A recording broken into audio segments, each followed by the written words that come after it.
Vou começar pela Globo News, porque, cara, eu ouvi uma fala da moça que eu nem sei o nome e os cabelinhos do braço começou a arrepiar, porque ou essa moça tá muito mal informada e não poderia ser jornalista, porque jornalista apura as notícias antes de afirmar qualquer coisa, tipo o básico do básico. Ou ela faz porque é uma propagandista do governo e isso tem que ficar exposto.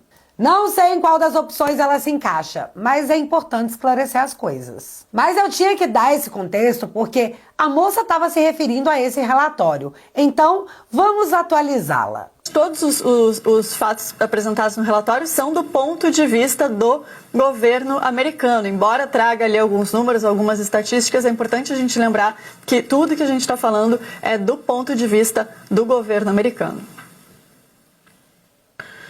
Que no caso está bastante mal informado, né? Porque o relatório tem uma série de erros. Candice, muito obrigada pelas informações.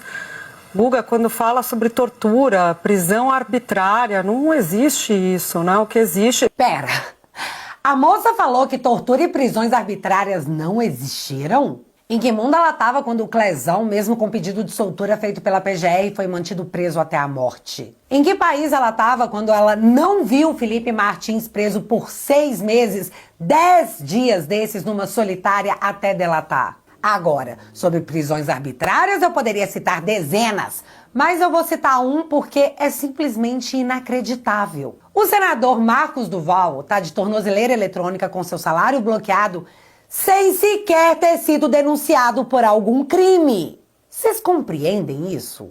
O cara sequer foi denunciado, e aqui estamos falando de um senador da República, mas ele já tá de tornozeleira com salário bloqueado. Qual crime? Ninguém faz a menor ideia. Em que faculdade essa senhora se formou, que ela não se deu o trabalho de ler as revelações da Vaza Toga, que mostrou que a PGR pediu a soltura das pessoas, mas elas foram mantidas presas por postagens nas redes sociais? E o silêncio sobre a prisão do presidente Bolsonaro após medidas restritivas de censura prévia, denunciadas pela própria imprensa, aliás, a Globo, que ela trabalha. Cara, é sério, eu poderia ficar aqui até amanhã, mas eu preciso continuar. Que existe sem acusação. PGR fez acusação de mais de 1.000 pessoas sem defesa. Isso até é um ataque à Defensoria Pública. A Defensoria Pública foi colocada à disposição de cada uma das pessoas que foi acusada de invasão dos poderes no 8 de janeiro. Fez um trabalho importante do ponto de vista de Estado, porque qualquer pessoa tem direito à defesa. Quem não pôde... É sério. Ela ignorou completamente as revelações da Vaza Toga e tá fazendo de conta que nada daquilo existiu. Tá, eu vou deixar o David Agape desmentir o posicionamento da moça e presta atenção no que ele vai falar, porque é muito importante e vai voltar daqui a pouquinho. E Alexandre de Moraes, ele desvirtuou totalmente a instituição da audiência de custódia nesse caso. Por quê? E os advogados podem falar com muito mais propriedade do que eu sobre isso, obviamente, mas tem muitos casos ali que as pessoas demoraram até 22 dias para ser atendidas. E muitos advogados, defensores públicos que têm feito brilhantes defesas dos presos do 8 de janeiro, não sabiam por quê. E agora nós sabemos. Eles estavam aguardando a produção informal dessas certidões, que foram feitas de maneira improvisada, totalmente atrapalhadas, informal, cometeram diversos erros durante o processo, e isso é notório quando vocês leem o relatório e veem os diálogos, vocês podem observar que a equipe do TSE foi coagida, ela foi forçada a produzir esses relatórios. Uma fonte nos informou que Eduardo Tagliaferro não assinou esses relatórios, não produziu nenhum deles. Ele estava viajando, ele estava na Itália. Ele assinou todos os relatórios porque os servidores do TSE que produziram estavam com medo. Porque eles sabiam que era irregular. Eles sabiam que estavam cometendo uma irregularidade, mas eles estavam sendo forçados. Elon Musk, quando fez a sua reclamação após a nossa publicação do Twitter Files Brasil, dizia que o Twitter estava sendo forçado a descumprir a lei por Alexandre de Moraes.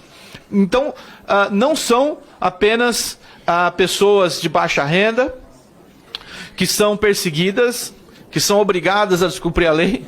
Então, são grandes empresários, o homem mais rico do mundo, e também agora servidores da Suprema Corte Eleitoral do país. Vocês escutaram o que ele disse, né? Que até mesmo os subordinados do Alexandre estavam sendo obrigados a fazer aquilo e que eles estavam com medo porque sabiam que o que estavam fazendo era errado. Grava essa parte porque ela vai se chocar com o áudio vazado. Não pôde pagar um advogado, na lei brasileira teve direito a um defensor público. Então não existe isso. Você pode até criticar determinada medida, se a medida foi além do que deveria. Agora, que as instituições estão funcionando, que o judiciário está funcionando, que a acusação que vem da Procuradoria está funcionando, a investigação da PF está funcionando, que há separação entre os poderes... Isso é um fato no Brasil. Gente, eu tenho que rir, porque, obviamente, a moça só pode estar desatualizada. Deixa eu te contar uma coisa sobre a Defensoria Pública. Defensoria contesta Moraes por usar vídeo contra Paulo Figueiredo. Defensoria Pública diz que vídeo nas redes não comprova acesso real à denúncia e pede citação formal do jornalista, que mora nos Estados Unidos. Então, moça da Globo News... O ministro não citou formalmente o Paulo Figueiredo porque ele não quis e tentou forçar a Defensoria Pública a dizer que ok, vou defender o cara sem que ele me conheça. Isso tudo para não atrasar o julgamento que eles determinaram que vai encerrar esse ano para que as eleições não sejam contaminadas pelo tema. Para você tudo isso tá certinho, dona moça? Outra coisa... Enviar uma carta rogatória aos Estados Unidos contra o Paulo Figueiredo é dar um documento formal na mão do governo americano que está super de olho no que se tornou a democracia brazuelana. E isso o ministro parece não querer. Apesar do defensor público deixar essa situação consignada, ele apresentou a defesa do Paulo. Mas será a primeira vez que a minha geração vai se deparar com um réu julgado à reveria. Como em todas as democracias. Ei, tô passando aqui pra te entregar um presente que vai irritar pra caramba a galera da democracia relativa pujante. Digite família aqui nos comentários e olhe o seu direct, a mensagem que eu vou te enviar. Espero que você goste do seu presente.